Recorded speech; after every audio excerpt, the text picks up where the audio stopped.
Welcome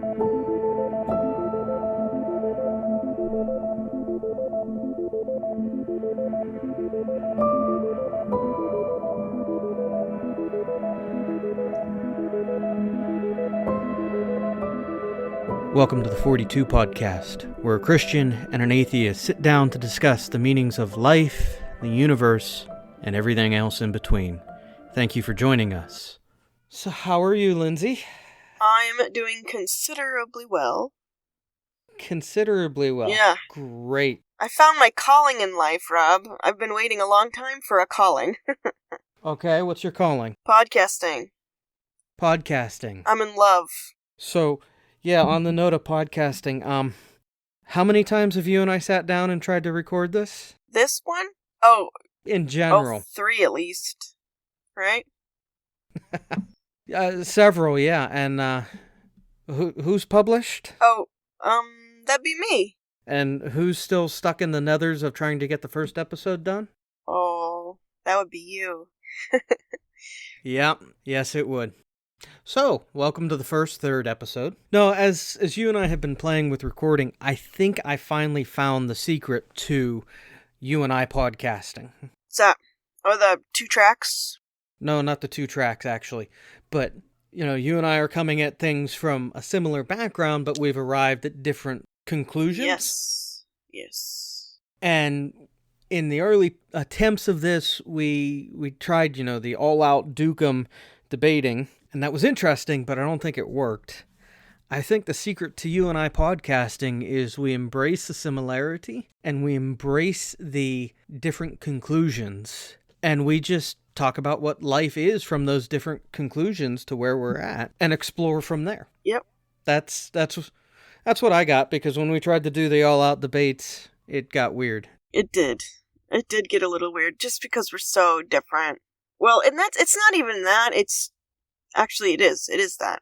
Because it's exactly, never mind. Well, Bill Nye and Ken Ham, let's just say, there were echoes running around in circles a little bit. Well, and at the end of the day, Bill Nye and Ken Ham weren't trying to still be friends. They didn't care what either thought of the other, effectively. Yeah. And I want to be your friend, Rob. Lindsey, I think I'd like to be my friend most of the time, too, but then I open my mouth and I realize I hate myself. But I appreciate your company, and I appreciate your friendship. Well, thank you. All right, so all goofiness aside, I do think there's value in the stories that are the similarities you and I share, and the differences that have brought us to different points of life. And this episode, I thought we could speak more to, a little bit about the similarities from where we're each coming from, and our connection point where we met, and then move off into a bit of how we are now in different locations in life, physically and spiritually. And I think that will have a huge impact on giving voice to where and what this podcast is intended for. Okay, so, Lindsey, the similarities we have is we both grew up in Christian churches, and I'll let you speak more to that from your side of things, but before you and I met, I grew up in the Episcopal Church of the 90s and the beginning of the 2000s, which, I don't know, are you familiar with the Episcopal Church much? Yeah, it's like Walmart Anglicanism. I'm teasing, but it's like a cousin of Anglican, right? Yeah, now it is. Sorry, I had to laugh at the analogy, Walmart Anglicanism. The church I grew up in was American Anglicanism, there we go. And I grew up in the church before it became split in the 2000s over a openly homosexual bishop who was ordained in, I think it was Massachusetts, and the church got into this huge fight. It took years. There were all kinds of crazy divides. The church that I grew up in as a kid, they actually lost their property over this fight. I mean, it got ugly. So my formative years as a young adult was in this moment of church crises that was steeped all around the church structure I grew up in. I'm not a Episcopalian or Anglican anymore. I work within the Presbyterian church now. But This really hit me at a point that was formative in my faith as I'm becoming a young adult and beginning to assess and own what is me and what is the patterns that my parents set me on. And that started me asking a lot of questions and struggling and wrestling with questions of faith that the church still wrestles with this day, from how we treat openly LGBTQ community members to, what we do with the aspects of grace. And Yeah. we'll speak more to that later, but that was a huge moment of wrestling and foundation in my young adult life. At the same time that I'm going through all of this, I lived in the South, which, if you're a listener in the South, great. I'm happy for you. I can't do it. I'm a Northerner. I like my cold winters. I did one southern Christmas where I was walking around in shorts on Christmas Day, and yeah, no, that's not for me. But I was living in the South, going to my freshman year of college, volunteering with a youth ministry down there, and wrestling with faith. And there were a lot of things I failed at in that time, and that put me on a path that was, within a couple months of failing my freshman year, put me where you and I met. So I'm going to stop there before I get there and let you speak to what it was before we met. Okay. Well, before the youth program that we were part of, I grew up in the church too. My earliest memories are being in church. My dad was an elder. I was involved quite a bit in church. I was kind of an intense Christian. I wanted I wanted to be like a Navy SEAL of Christianity. Like, I wanted God to use me in extraordinary ways for his glory. And I had a mentor who just really stoked that fire in me, and I would go over there and we would very seriously talk about getting our heads cut off in the end of days and how awesome that would be, and raising the dead, and very, very seriously talk about that stuff. And in high school, nobody persecuted me per se. Middle school was a different story, but high school was fine.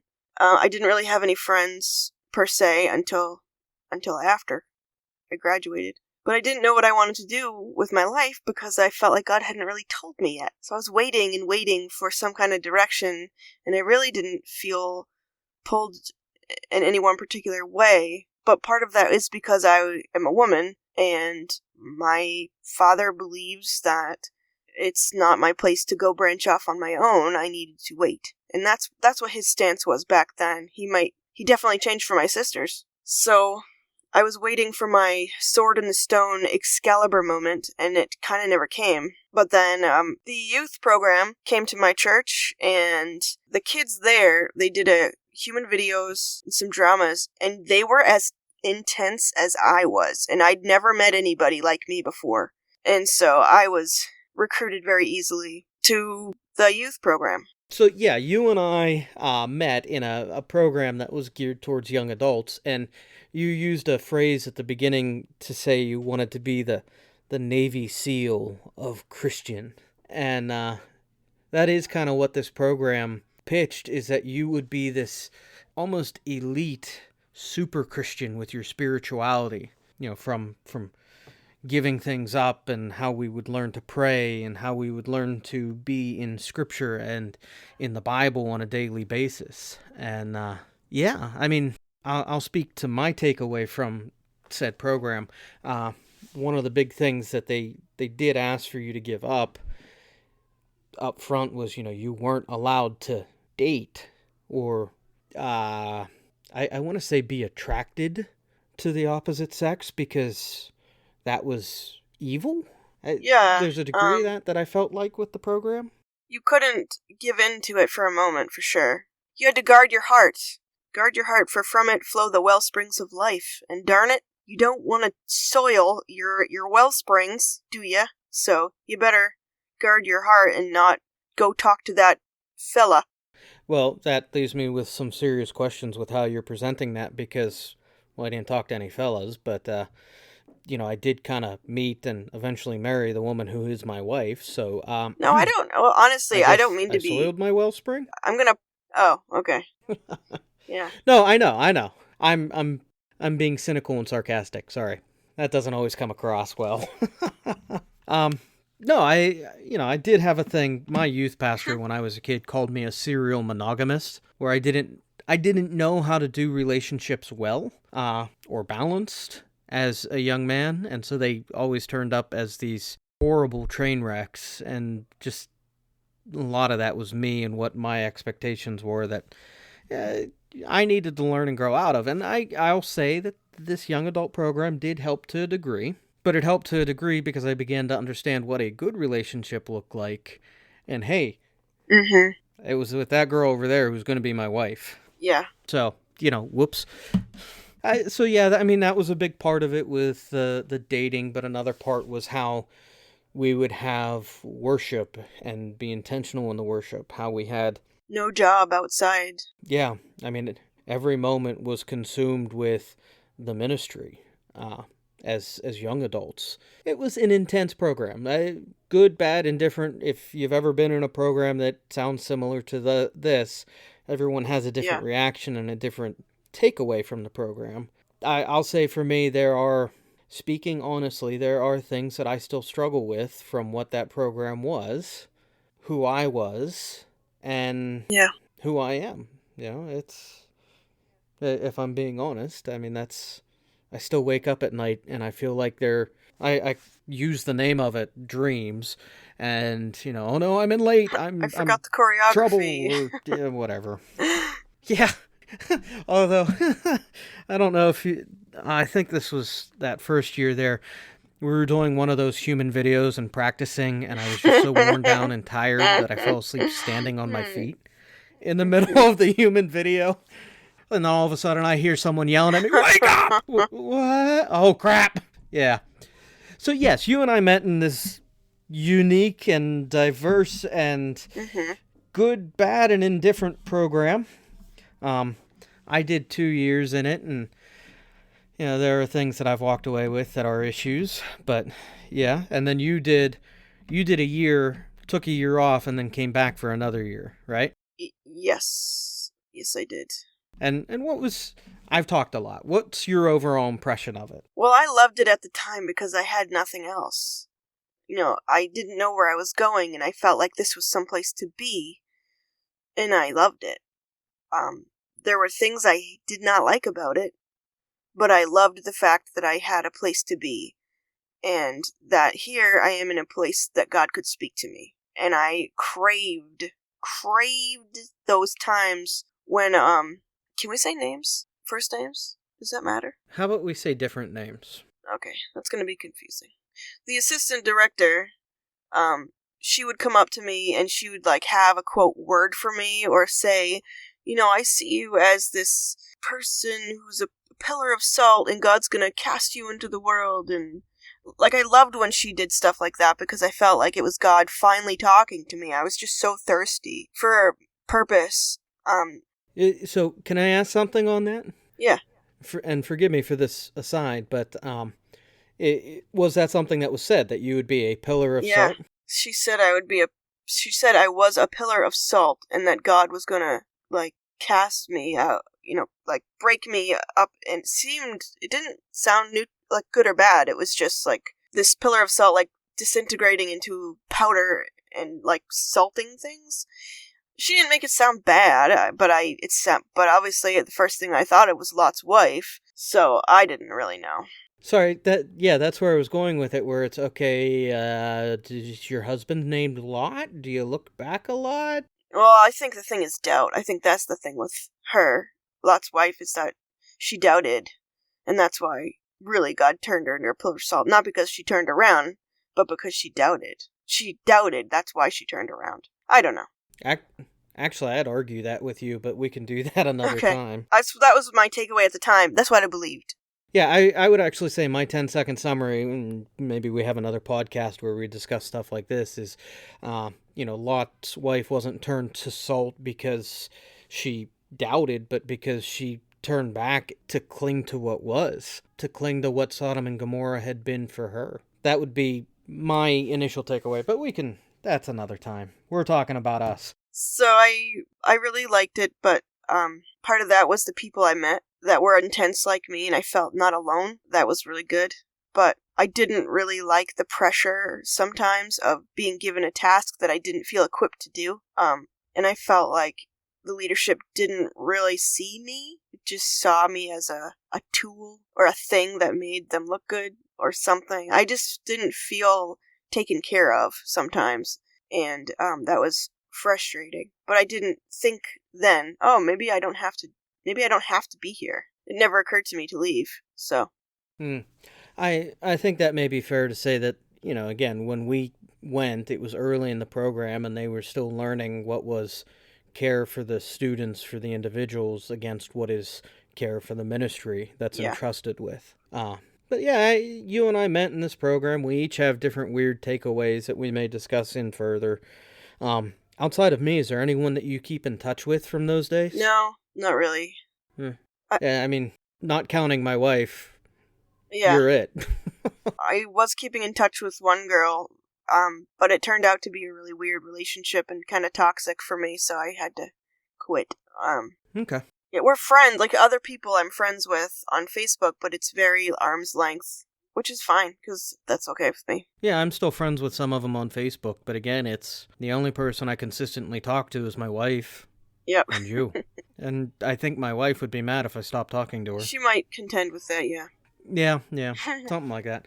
But, all right, so, we each did that first year, and we had 2 different experiences in what our second year was. Actually, it would have been your second year. I married my wife, and she and I, shortly after we got married, went off and took our first ministry calling. I work in youth ministry. I've done it for well over a decade now, and I've been in youth ministry ever since and have been, working with kids, teenagers of every walk of life, trying to provide a place in the church that is for them, where they can be them, ask questions of their own faith, what they're exploring, doesn't matter where they are in their faith journeys, to have them have a home in the church without judgment. And I mean, that's been my focus for however long I've been doing this. My wife and I, we got married. We have 2 kids now. One of the things that attracted me to the Unnamed Young Adult Program was my frustration with feeling like I failed my freshman year of college, and the fact that with that program I could continue to do a ministry-focused college program. And because of that, I was able to get an associate's. But even then, there was some controversy over things with my wife and I, and she and I left that program, and that feeling of failure stuck and has always been there from freshman year of college, from the young adult program, to trying 2 other attempts at college to get a bachelor's degree until I was in my late 20s. I finally graduated with a bachelor's degree when I was 30 years old. I was the oldest one in my class. I felt like an idiot. I was like, hi, I'm the precautionary tale, do the work now, I'll take my degree. But no, after all of that, I mean, I finished my bachelor's and rolled right into I have a master's of arts in ministry and a master's of divinity. And so, I mean, getting past that feeling of failure for me has been something that to this day I continually wrestle with, where what is that failure from the past and what is my value now, held against what are my successes. But yeah, I mean, that's where I'm at now, and that's where my faith journey has brought me, is this kind of moment where I'm here, I'm in church and in ministry, I hold Christ as Savior, but not the same as when I first started and wrestled with this as a young adult. And I think the church is an incredible and diverse and beautiful thing, but I think it's prone to the failures of humanity, not the failures of God, not the failures of Christ. I hold that Christ and God are perfect. It's just us who fails. So that's where I'm at today in shorthand. But Lindsey, where are you at? What happened post Unnamed Young Adult Program? Well, especially graduation my first year, I think that was the big one. Graduation first year. I was just so disappointed that God didn't give me some kind of insight about what I was going to do. And that didn't really change at the end of second year. I think second year was weaker for me because I was starting to doubt. I was starting to have questions, and people kept telling me I wasn't the same as I used to be. My leadership told me, where's the Lindsey that was here before? Where did you go?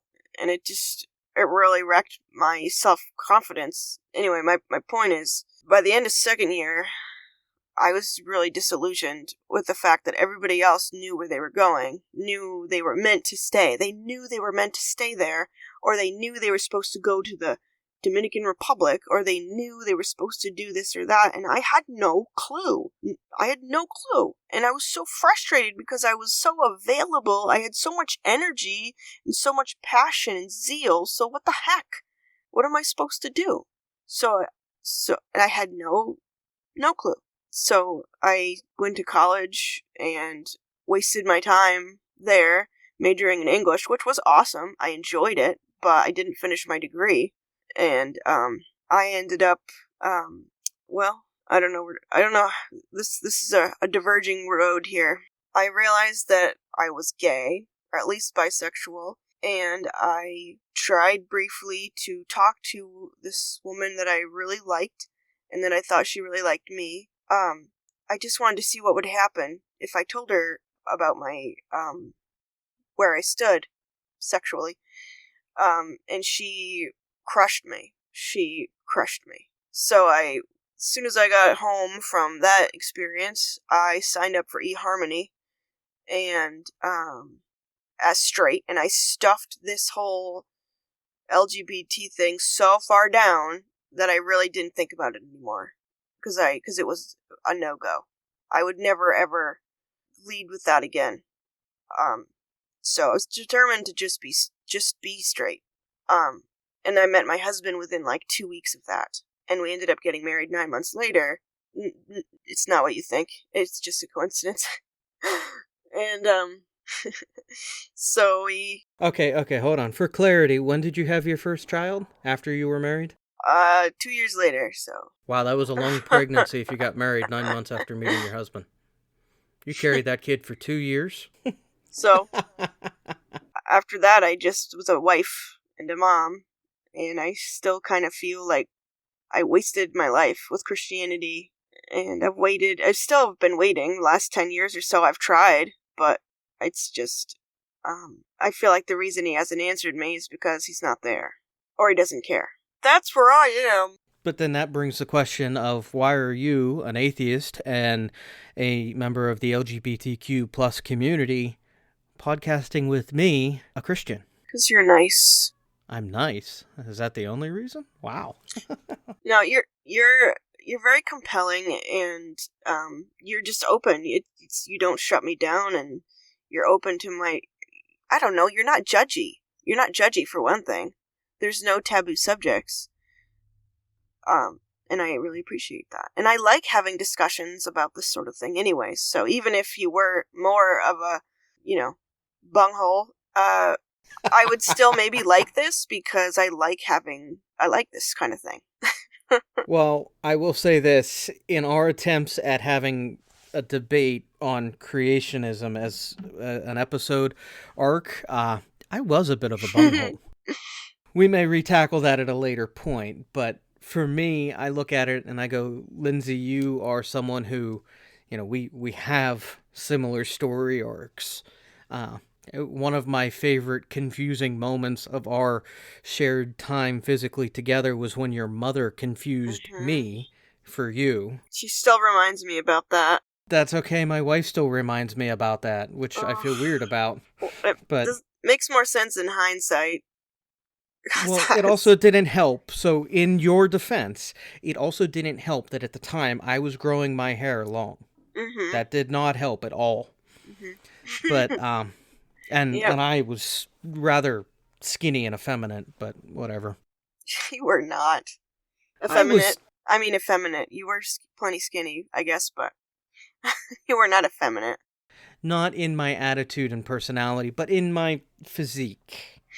So, no, for me, I look at it and I go, you know what? It's that similarity and different conclusions that we have both come to. You know, I know you can look back at, and this is one of the things that drives me nuts about you, but I also love at the same time. Mm-hmm. My ability to recall scripture is entirely dependent on the massive amounts of notebooks that I have just within reach. You, on the other hand, you have this way, and I saw this years ago, and I still see it, where you're just like, boom, here's where it is, and I'm going, wait, where's my notebook on that? So, for me, it comes to that, where it's, you will offer challenges, and I respect that, but you will offer sounding boards that I trust as well. We may never come to the same conclusion on things, but I trust you. And I trust you to be someone who will challenge me, but that we can also, at the end of this, say, hey, let's go get a beer together and just relax. Mm-hmm. Yeah, absolutely. Can I might have some insight as to why you went one way and I went the other way. And tell me if this is a cop-out, but part of it is, I think, because you're a man. Because you were expected to go and do your thing because you had to find a job so you could have a family. I was not expected to be active. I was waiting and passive because that's what I thought I was supposed to do, to wait for the Lord. You just went and took it. And I think if I had went and taken it like I should have, I think it would be different. I think it'd be a different story. Yeah, so I actually caught that when you were talking with something that you had said, where you were talking about, I think it was post that young adult ministry, and you were saying, I was waiting on the sword and the stone moment, I think is how you phrased it exactly. Yep. And even referencing back to your family's expectations and, gender roles. Yeah. And, that is probably a very fair assessment. That part of why I may be where I'm at is because, I am a white male who, I guess the expectation is I get what I want, or I don't know how to phrase that exactly, or that the doors are open to me a little more than others. So I don't know. I mean, that may be something that we need to talk further about as well, of what are those gender expectations? What are those roles within Christianity? I'll say this. When I was in seminary, this was something that was fought over tooth and nail at different points, where we would have classes and, should women be in ministry? Because Paul says in this letter that don't let a woman teach. And, there were guys who, no, you got to look at the context. And there were other guys who, absolutely not. Paul says it. Scripture says it. And, that's something that still exists in the church today, where even female pastors that I work with have heard and seen that. So let me rephrase that. I work for a female pastor. She's the head of the church. She's the one that sets the direction and sets the guidance and leadership for the church within the Presbyterian system. And I don't have any qualms about that. I look at her, and she is as spiritually mature and worthy of leading the church as anyone else. Not anyone else, but anyone else who's been called to ministry. And I see how God has used her in incredible ways, from my own personal life to the work in the ministry that I'm at. But that is a very huge thing of debate and discourse, and can knock people down pretty quick. Yeah. Beth Moore wrote a really interesting open letter to the brothers, and she talks about how, as well-known as she is, and as experienced as she is, she still has men talk down to her and be rude to her because she's a woman, and ignore her. And I'll have to track it down, but it's a really, really interesting. I remember a couple years ago, I don't remember if it was with Beth Moore or another female pastor, where there's some real nastiness that went around, and it was some male pastors saying go home to the female pastors, and it was just, no, if God puts a calling in someone's life, shut up and get out of the way. I don't care. Just get out of the way. God's call. Mm-hmm. All right. I will put it this way. This is the question that has always stumped Yeah. People who have been like, well, women can't be. And this is the question I always ask. And it's, what about Deborah? Are you familiar with Deborah? Yep. Do you know my father's answer?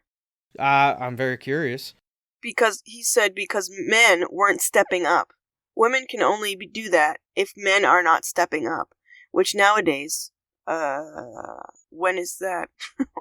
So he thought it was not an exception. I mean, the exception to a rule. You know, the rule is still the same, but that's what he told me once. See, but here's the thing. That doesn't work. Because when you are introduced to Deborah, she's already a prophetess. Mm-hmm. And for reference, what we're talking about can be found in Judges 4 and 5. Chapter 4, chapter 5. And Deborah was a prophetess. Thank you. I'm a little tongue-tied today, apparently.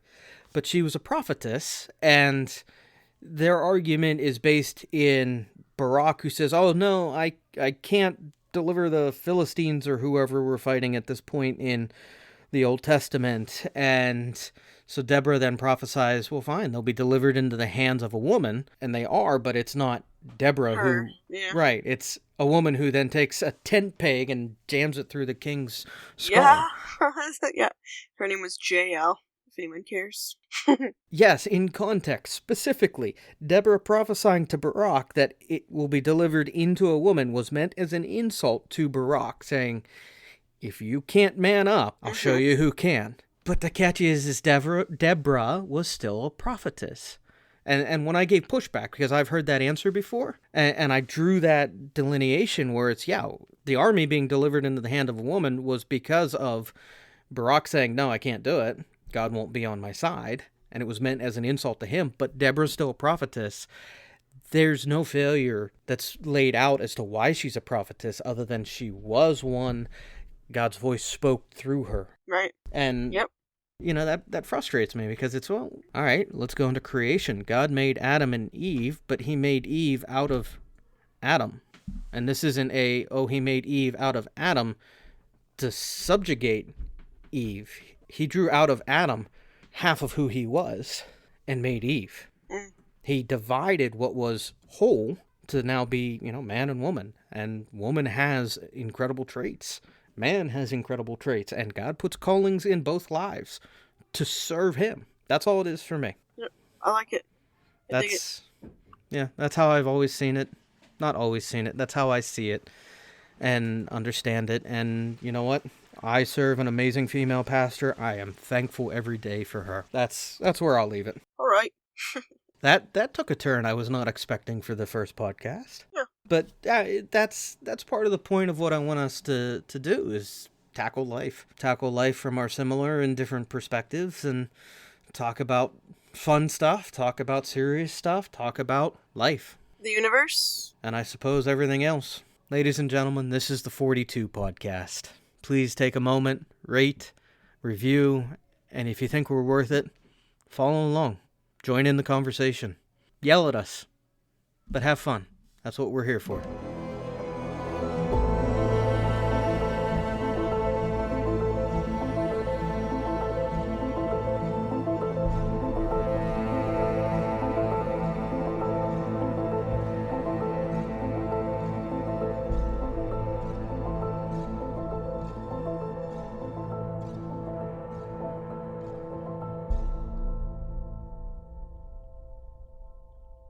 I'm going to ask this at the end of every episode. Are we still friends?